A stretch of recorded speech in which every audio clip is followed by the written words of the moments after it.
What's up, everybody? No, I'm kind of going to be sounding like I'm beating a dead horse here. But I really want to get through to people about everything going on with OpenAI, Chat GPT-4. It's a tongue twister if you try to say it fast. And in the beginning, actually, still, I'm scared of the damn thing. I'm not gonna lie. I mean, nobody knows exactly how it's doing certain things it does. That's kind of scary. But I've come to the realization that I want this in the hands of everybody. You know, you go back a year ago, AI was being touted as the tool of the future by all those in power. Lawyers loved it, bankers loved it, CEOs loved it, Wall Street loved it. Anybody with a nice cushy job, they all loved it. Now all of a sudden, they're all screaming, "Oh my God, AI is going to kill us all." What changed? What changed from Chat GPT 3.5 to Chat GPT 4? What changed? I only see one thing that changed. The fact of the matter is, the lawyers found out they're going to be in trouble. It's not that lawyers are going to be eliminated, but a lot of lawyers aren't going to have work because, let's say you need a divorce. Let's say you're always going to need a lawyer for a complicated divorce. That's something totally different. But I'm just talking about the average person, the average couple getting a divorce. The majority of the average couples actually agree on how to split everything. Just going to split everything 50-50. They're going to go on their own way. Just clean divorce, non-messy divorce. Why should you have to pay $10, $11, $12,000 for a nice clean divorce? Because you need to get lawyers involved to do all that paperwork. Because the paperwork's what gets people hung up. Now, if you're somebody that, you have one job and you work 40 hours a week and you got weekends off and nice, easy, you can find your way through the paperwork. The paperwork's not overly complicated, but it's not exactly easy. And so let's say you're someone like me. I drive a truck for a living. I work around 100 hours a week. I know, you're all told truck drivers only work 70 hours a week. Bunch of bull. Let's say the husband's working 2 jobs, the wife is working 2 jobs, taking care of the kids. You don't have time when you're working 100 hours a week to sit down and spend hours watching YouTube videos and reading blogs and this and that to learn how to fill out these papers. With AI, you get an AI lawyer, which is not going to be submitting case law and things like that, because there's an issue with that. I get it. I'm not talking about complicated cases. I'm talking about where we're just doing paperwork.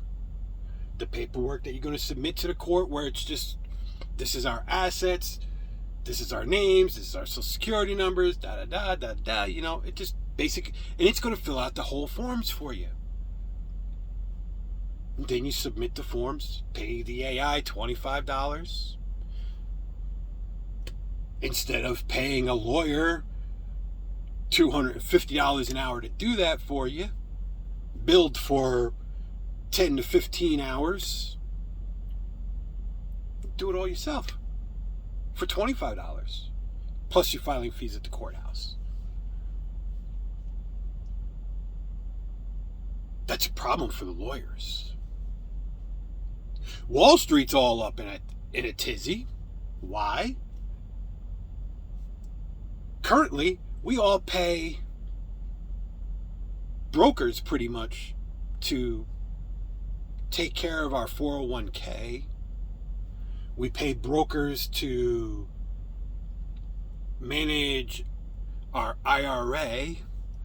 We even pay brokers, sometimes if you have enough money in there, you've been building it up for a couple of years and you're to that point now where you just want somebody else to take care of it, you're paying the broker to take care of your portfolio for you.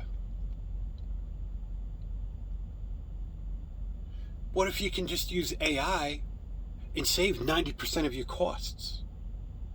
And the thing is, with AI, you're going to have a better outcome. Now, I have no problem with the fact of somebody being a millionaire and using the AI to do that. My issue is I should be able to do it too. If the millionaire can do it, why can't I do it? And they don't want me and you doing this. Because, you'll have a guy working at Starbucks, got $1,000 saved up, gets on with the AI and says, hey, I want you to break my portfolio down like this. I want 50% in safe. I want 50% low risk. I want 25%, maybe 35%. Yeah, we'll say 35%. I want mediocre risk. With the last 15%, I want 5% in gold. I want 5% in silver. And then I want you to take that last 5% and I want you to scan the internet, see what's going on in the news, and based on what's going on in the news, put that last 5% in something really high risk, but has a likely good outcome based on the news going on in the world. And you tell it, that 5%, you want it to take every month and update that 5% and roll that 5% over into something else based on the news. And when that 5% doubles in its value, I want you to take half of the value and put it back into my mediocre. And when my mediocre doubles in its value, I want you to take half that value and put it in my safe stocks, low risk stocks. And it'll take care of it all for you. And that's what AI is really good. Anything procedural, AI is really good at. Anything analytic, AI is really good at. Tax broker, tax preparers, even for an owner-operator. Our taxes are pretty complicated as an owner-operator. It's not like doing a regular, plain and simple 1040. Anyone who's got to do anything with a 1099 or a S corp or anything more complicated than one single 1040, taxes get more and more complicated. We let the AI know about us, give it the information, it saves it. Tax time comes, we feed it our receipts, and we feed it our 1099, and boom, it figures it all out for us. And it can do it for $10, $15. Because there's no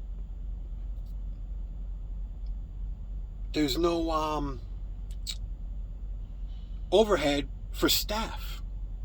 No major overhead. You got a little bit of overhead for operating the system, but I mean, that could be a single individual person. And they do that for $15 and they get 1 million people doing a 1099 like that. They made $15 million that tax season. And that's not including the people that they're going to be working with doing their 1040s for them for $2 or $3 a piece. They're going to get millions of people. And then they're going to have their S-Corps. Yeah, they might have, the S-Corps is going to be a little bit more complicated because that's where you got to give the AI all your books, all the information, all your data with that. So maybe that will cost you $25. But $25, you still, if you have 1 million people, that's 25 million people. That means that AI with no staff, giving people reasonable costs that anybody can afford, you're going to have a guy like me operating that AI, where last year I made $20,000 at McDonald's. This year, I made $50 million running a tax accountant AI. And I didn't rip anyone off. I didn't rip a single person off. I gave people the best tax fees they've ever seen in their whole lives. I have people coming to me that would usually do their taxes themselves to save the $250, $450, however many dollars. And because I'm going to charge them $5, $15, or $25, they're like, well, shit, man. Feed that into the system for me. I'll pay that. I'm just sucking people up, man. Tax preparers are scared to death of AI. Wall Street is scared to death of AI. Lawyers are scared to death of AI. Bankers. You want to start a mortgage company? You have a little one branch bank in the middle of Nebraska, but because you have a bank, turn that bank, you start a mortgage company out of your bank using AI. The AI will either approve or disapprove of the people. It will let you know. You can set parameters where you say, if it's below this risk threshold, just completely disapprove them. If they fall in this threshold, let me overlook it. And if they fall in this threshold, go ahead and pass them through. That little bank, one branch bank with 75 customers in the middle of nowhere, Nebraska, in a year to 2 years, becomes the next Bank of America. Bankers are scared to death of AI.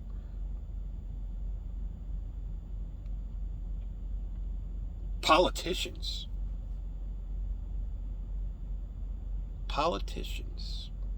Are they scared of AI? Part of it is that they want to keep their power and they need to keep people under wraps, and they can't have people climbing the income ladder, because when people climb the income ladder, they become more independent. And the more independent somebody is, the bigger threat they are to, no matter what party they're in. It doesn't matter if they're a Republican or a Democrat. The more independent a person becomes, the bigger threat they become to the career politician. But AI is even a bigger threat yet. Your AI has access to the web. You don't have time to sit there and follow everything right now because we're still living in a crony capitalist economy. We do not live in a free market. I'm not going to get into that right now, but we do not live in a free market. We live in a crony capitalist economy. So all you out there that you're saying the free economy failed us, the free economy did not fail you. Your politicians failed you by turning our free market into a crony market. But anyway, because you're stuck in that situation, you can't go and say, well, is Hillary Clinton contradicting herself? Is Joe Biden contradicting himself? Is Trump contradicting himself? Is Jeb Bush contradicting himself? You don't have time to scour through all this. But you can ask your AI, hey, feed me a list of their contradictions from this election cycle and last election cycle, the differences that they're contradicting themselves right now. And when you find all these contradictions, you find all these lies, you're going to be like, oh, shit, I've been voting for this guy. He's a career politician. I've been voting for him every cycle for the last 4, 5, 6 cycles. I'm voting for him this time. How's his opponent doing on the Democratic side? You get back to data and you're like, oh my God, I'm not voting for that guy. Well, how about this guy? He's an independent. And it'll give you the data and you'll be like, who knows? Maybe the Democrat was actually the better choice. And you don't like what you see about the independent and Republican, even though you're a lifelong Republican. I'm a lifelong Democrat, but I've never voted straight down party line. I have never voted, just done that where you just check the one box and vote party line. I've never done that. I voted for Obama and Scott in the same election. I voted for Governor Scott and I voted for President Obama. I loved Governor Scott. I really did. I liked Governor Scott. Was he perfect? No. Was Obama perfect? No. Actually, I was really disappointed in Obama because I voted for a JFK and I got a Johnson. I think JFK is one of the greatest presidents in American history. If you ask me my top 3, I would tell you JFK, Calvin Coolidge, and Ronald Reagan. They were all liberals. People don't know what a liberal is anymore because that's all, and I'm not going to get into that, but nobody's perfect. Everybody has what? But when you have AI at your hands and you can weigh these people and you can actually really see the truth, instead of having to spend hours and hours and hours a week leading up for months to the election, you just let the AI give you here's what they contradict themselves on. Here's what they said they would do, and this is what they said and this is what they did. You can ask the AI all kinds of questions and it scours the internet and it'll give you the answers. Who really aggravated the war in Ukraine?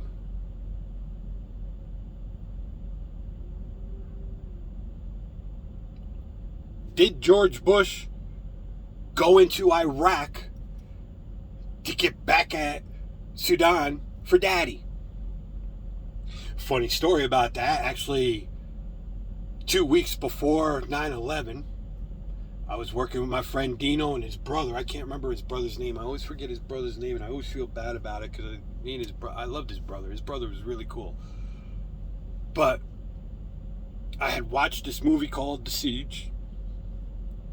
The movie scared the hell out of me. I mean, and the irony that we wound up living through that is even more incredible. But I watched the movie The Siege, and we were talking about it. And I told him, I said, my biggest fear? My biggest fear is someone from the Middle East is going to attack us, and Bush is going to go over there and go after Sudan to get Sudan for daddy. What happened? I'm not saying Sudan was a good guy, but it's because, but now I could use AI and actually go back and research that and see how in line that is with the fear that I had in the beginning and the way it actually played out, which the fear I had and the way it played out are very similar. You want to learn a foreign language. AI is great for teaching you a foreign language, and you could use the free version. You don't even need to use the $20 a month version. You use the free version, and it will teach you how to read in the foreign language. It's not going to necessarily teach you pronunciation. It will show you the pronunciation, but that's not as good as actually hearing it. But that aside, it will teach you to read a foreign language. And once you learn to read the foreign language, learning to speak the language actually becomes really easy, because then it's just pronunciation. Learning to read the language is actually probably the bigger barrier. But AI is great for teaching you to read. I'm a writer. Actually, I do a lot of stuff. I drive a truck, I create music, I create music videos, I'm an artist.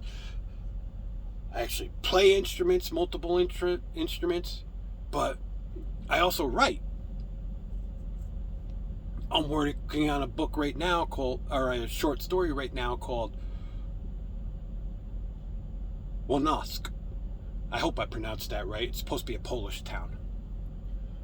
But it's a horror story that takes place in Poland in this deserted ghost town. And I used AI, chatting with AI and going through the story and getting pieces together and getting it, and laid out a 1,000 word outline for the story. Now I just got to go back and I got to rewrite the story. I got to write the prefix for the story because everything that I worked on with the AI takes place in the modern time. So I got to write the first part of the story, which actually takes place in during the Nazi occupation.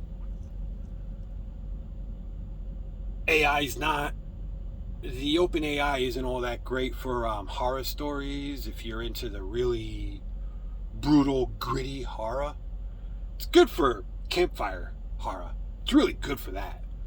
But because it's good for that, it's great for creating an outline. So as a writer, you can talk with the AI and you can go through things. If you're a science fiction writer, you can ask it, well, how would I do this? And how would I do that? And how would I do that? With really complex science applications. And it can explain it to you so that you can understand it without having to go and read 30 encyclopedias and watch 40 YouTube videos and read 7 science textbooks. You can use AI and it will walk you through those parts so that you can understand them, so that when you're writing, you know how to apply it. So AI is amazing.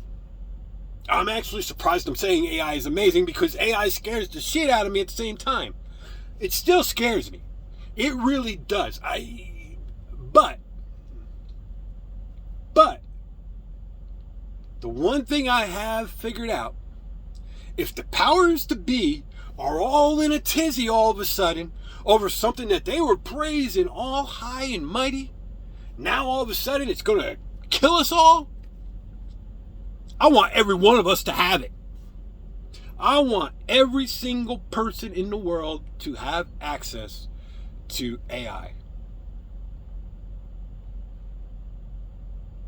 Because if those in power are all of a sudden afraid of the same thing that when truck drivers were worried about it, oh, you're all a bunch of fearmongers. When people working at Starbucks were worried about it, oh, you're a bunch of fearmongers. When people working at Walmart worried about it, oh, you're a bunch of fearmongers. When people working in a warehouse was worried about it, oh, you're a bunch of fearmongers. Well, now that all you white collar people are scared of it, stop being a bunch of fearmongers.